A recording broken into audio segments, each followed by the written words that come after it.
ओम नमः शिवाय। दोस्तों, इस वीडियो में पंडित जी बताएंगे रात को सोने से पहले एक बार अवश्य सुने यह उपाय।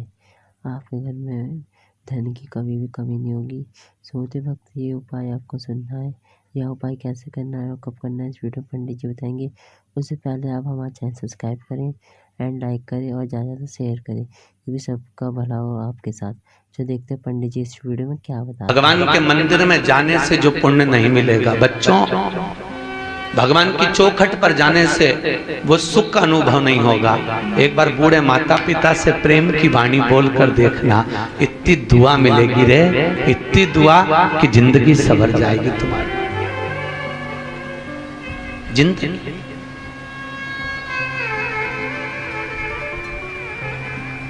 एक व्यक्ति का संवाद कमरे में, मेरे कमरे में मैं व्यक्ति से मिल रहा था। हमारे सत्यनारायण जी की आंख में आंसू आ गए। ये औरंगाबाद से पहली बार हमारी कथा में आए।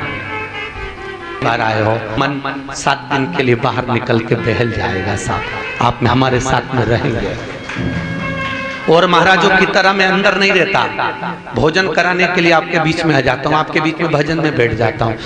व्यास पाठी कमरे से नहीं निकलता। मैं आपके बीच में इसलिए रहना चाहता हूं कि मैं आपका पुत्र हूं, कहीं बेटे की कमी ना खले, आपके साथ रहना पसंद करूंगा सर। लोग अपना कमरा नहीं छोड़ते, हम आपको नहीं छोड़ना चाहते।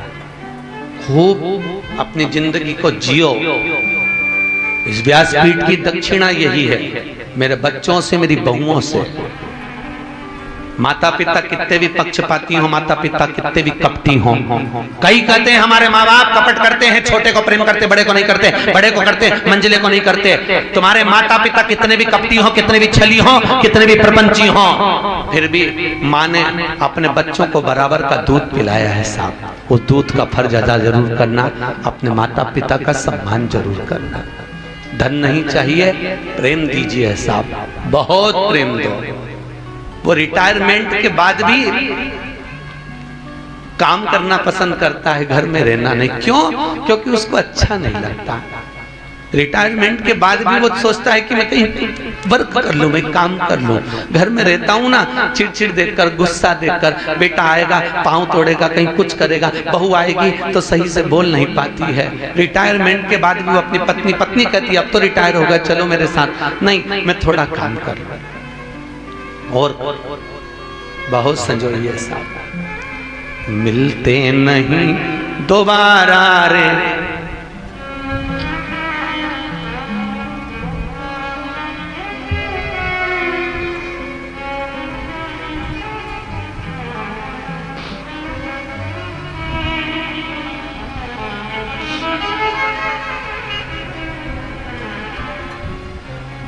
माता पिता है रूप हरि का, भव से पार करने का एक तरीका नहीं मिलेगा। सब मिलेंगे। पति और पत्नी का जो संबंध है वो 7 जन्म का है, पर माता पिता का संबंध केवल 1 जन्म का। ये दूसरी बार नहीं मिलते। पत्नी बार बार मिलेगी, तुम जितनी बार जन्म लोगे। 7 जन्म का संबंध है तुम्हारा पत्नी के साथ। माता पिता का संबंध 1 जन्म का होता है, 1 जन्म का।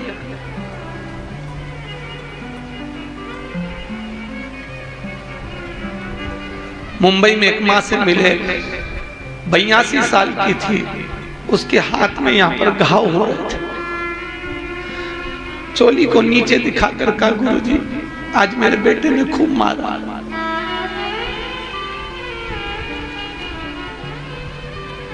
क्या सुख है साहब, एक बार मिलेंगे, दूसरी बार नहीं मिलना, मिलेंगे नहीं।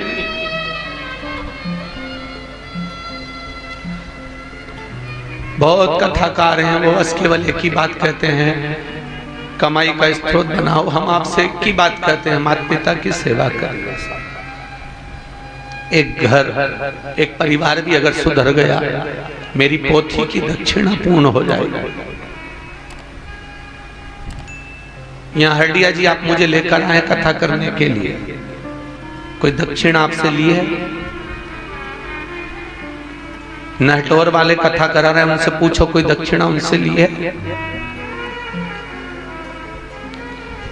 1014 नंबर की कथा चल रही, किसी से आज तक दक्षिणा नहीं मांगी गई है। मेरी दक्षिणा केवल प्रवचन के माध्यम से, लोग कहते हैं महाराज भागवत आप प्रवचन के माध्यम से निकाल देते हो, कथा तो तुम पूरे महाराजों की सुनते हो, दिन रात सुनते हो, क्या ग्रहण करा साहब भागवत में से? श्लोक हम भी बोल देंगे, शब्द हम भी बोल देंगे, वही कृष्ण का चरित्र, वही राम का चरित्र हम भी सुना देंगे, पर उसमें से ग्रहण क्या करोगे आप? लोगे क्या? प्राप्त क्या करा? उड़ा लेंगे महाराज, ये दोबारा नहीं मिलने वाले। भगवत भक्ति में डूबो, भगवान आपको खूब समृद्धि वैभव धन से परिपूर्ण करेगा। सुख का अनुभव तब हो। रुक्मणी महारानी हसली में भगवान के प्रतिबिंब को देख रही है। विश्वास दृढ़ होना चाहिए, भरोसा प्रखर होना चाहिए।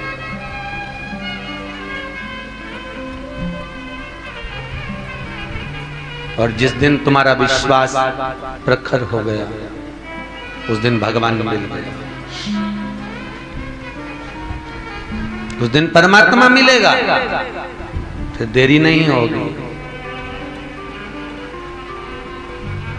उसके मिलने में फिर कुछ देरी नहीं, मिल सकता है।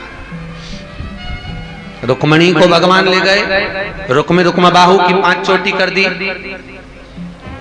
5 चोटी कर इसलिए छोड़ा क्योंकि तुम पंचम इंद्रियों में डूबे हुए, भोग और विलास में डूबे हुए हो, काम वासना में डूबे हुए हो, तृष्णा और लोभ में डूबे हुए हो। इससे परिक्त हो जाओ। जब इससे निकलोगे तब भगवान मिल सकता है।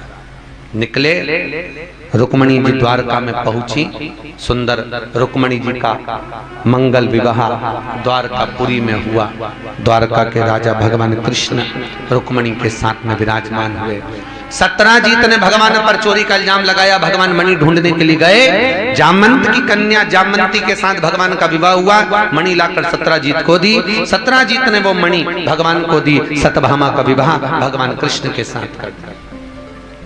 सत्यभामा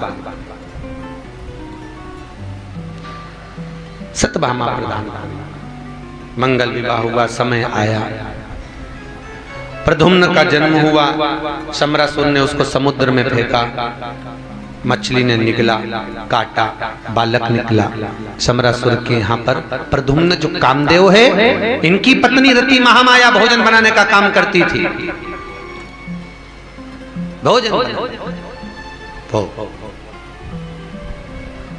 भोजन बनाने का जो कर्म कर रही थी, पति को पहचान कर उसको बड़ा करा, विद्या से शम्रासुर का वध करा।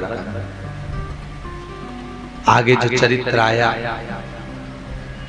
सारी रानियों में अभिमान बढ़ता गया। इसलिए शायद श्रीमद् भागवत कथा में लिखा कि भगवान कृष्ण जब गोलोक धाम को गए, भगवान कृष्ण जब गोलोक धाम को जाते हैं, भगवान कृष्ण के पूरे द्वारकापुरवासी भगवान के साथ में गए, पर 16,108 रानियां नहीं गई। वो सब यहीं की यहीं रह गई। सब यहीं 16,108 रानियां यहीं। भगवान कह रहे हैं 16,108 रानियों का उद्धार तब होगा जब ये श्रीमद् भागवत कथा श्रवण करेंगे। भागवत कथा को सुनते सुनते सुनते सुनते भगवान कृष्ण ने जब उद्धव जी को भेजा था, तो गोवर्धन के नजदीक में कुसुम सरोवर के पास में उद्धव मंदिर में, जहां पर आप लोग कभी जाएं तो दर्शन करें, उस पावन स्थान पर उद्धव जी महाराज ने भगवान कृष्ण की रानियों को कथा सुनाई और रानियां गोलोक धाम हो गई। कथा का रसपान सुख महाराज। आगे वर्णन आया, जरासंध को ललकारा भीम और अर्जुन। जरासंध, दुर्योधन और भीम, ये मल्लाह युद्ध के प्रखर योद्धा हैं। बोलो राधे। प्रखर योद्धाएं मल्लाह युद्ध के, जरासंध, दुर्योधन और भीम। मल्लाह युद्ध के प्रखर योद्धा, प्रबल योद्धा,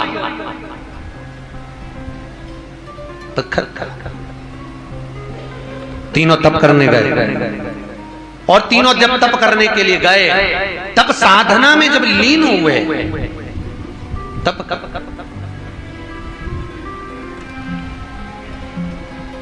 इतने में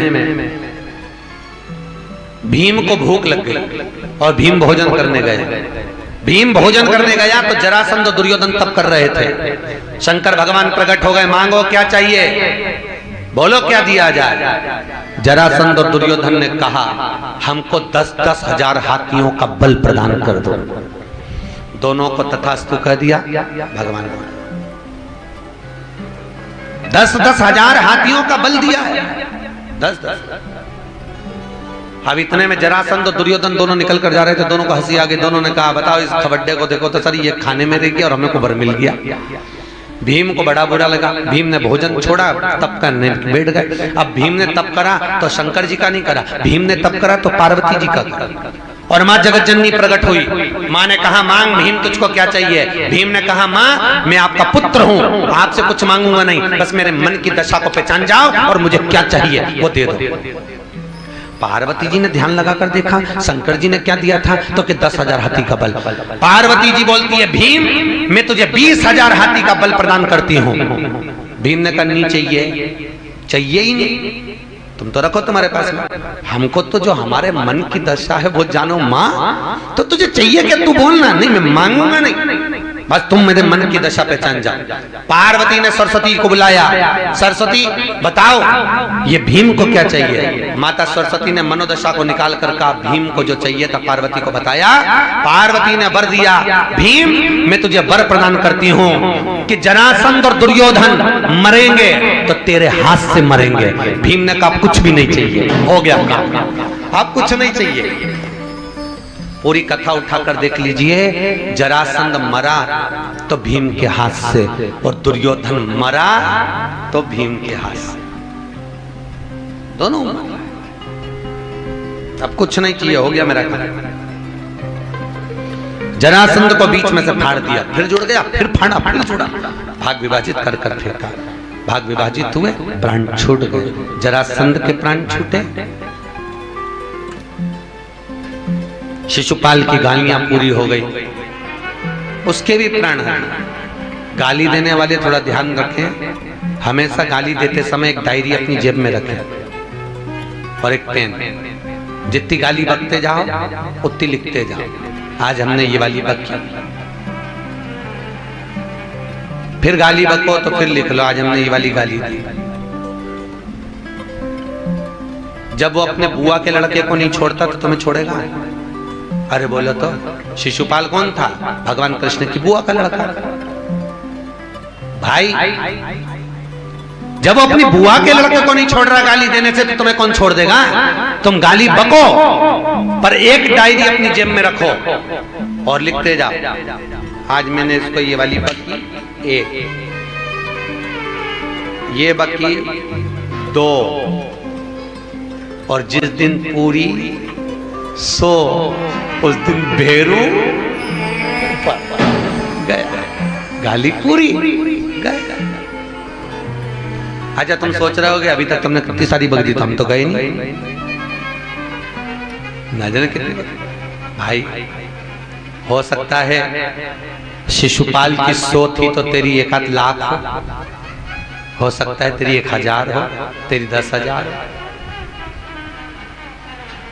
जाएगा।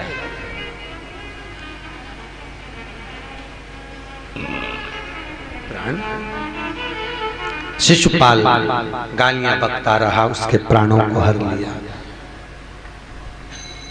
भगवान कृष्ण के मित्र है सुदामा, गरीब है कि अमीर, बोलो जम के, अमीर। सुदामा गरीब नहीं है। कोई कथाकार अगर कोई कथा में कहे कि सुदामा गरीब था, तो पहले पूछ लेना सुदामा गरीब कब था। भागवत कहती है जिसके पास राम और कृष्ण नाम की दौलत होती है वह दुनिया में कभी गरीब नहीं हो सकता। साहब करोड़ों में खेल रहा है। दोस्तों आपको वीडियो हमारी पसंद आई होगी तो हमारे चैनल सब्सक्राइब करें एंड लाइक करें, क्योंकि हम हमेशा ऐसी वीडियो हमेशा लाते रहते हैं। वीडियो देखने के लिए धन्यवाद। मिलते हैं अगली